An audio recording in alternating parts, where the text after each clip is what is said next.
They are students of medicine and business, but tonight they're taking a role-playing seminar on how to spot an undercover police officer or informant. So what are you gonna do, brother? I don't know yet, brother. They're reading a real transcript from an actual investigation. The law student on the right is playing the undercover officer. My brothers were so enthusiastic, so happy. They said that everything is packed, ready to go. Everything was done, you know? Everything. Hold up. The reason? This Muslim student group at Brooklyn College was recently infiltrated by an undercover NYPD officer. It's protection to make sure you're not cornered or you're not tricked or you're not naive and say things that can be held against you, even if they're innocent when you said them or when you thought you thought they were innocent.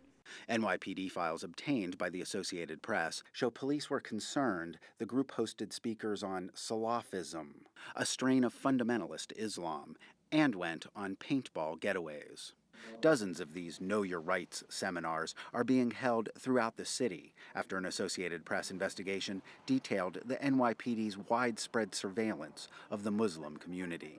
Civil liberties advocates say they are simply spying on everyone who is Muslim.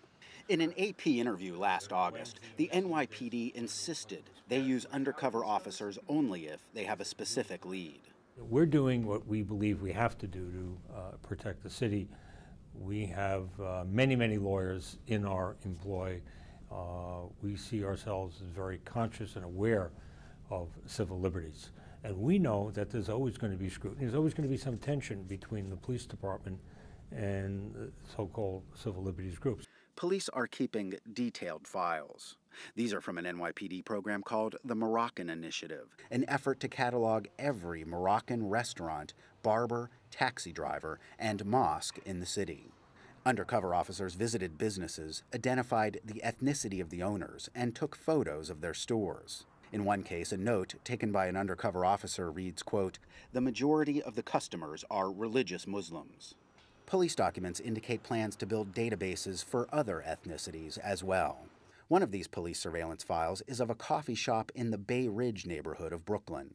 It was owned by this man, Palestinian immigrant Musa Ahmad. He says he had to close the business because people stopped coming when they learned the shop was being watched. Ahmad still owns the barber shop next door. Open the door, boom, boom, don't move.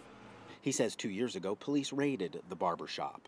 Maybe 5 outside, 10 police inside, I told him what happened. He's told me just this is routine. I told routine for what? This barber shop. And he go to the basement, he check every single bag, every single drawer. The file makes note that his businesses are only a block away from a mosque. Police have made some high-profile arrests using these techniques. In 2004, officers thwarted a plot by Brooklyn resident Mateen Siraj to bomb the subway system at Herald Square. The police commissioner says these types of programs give police a crucial head start in the event of a terrorist plot or attack. But it's not clear if there are any checks and balances. Both the U.S. Congress and New York City Council have indicated it's not their job to oversee the intelligence division of the nation's largest police force.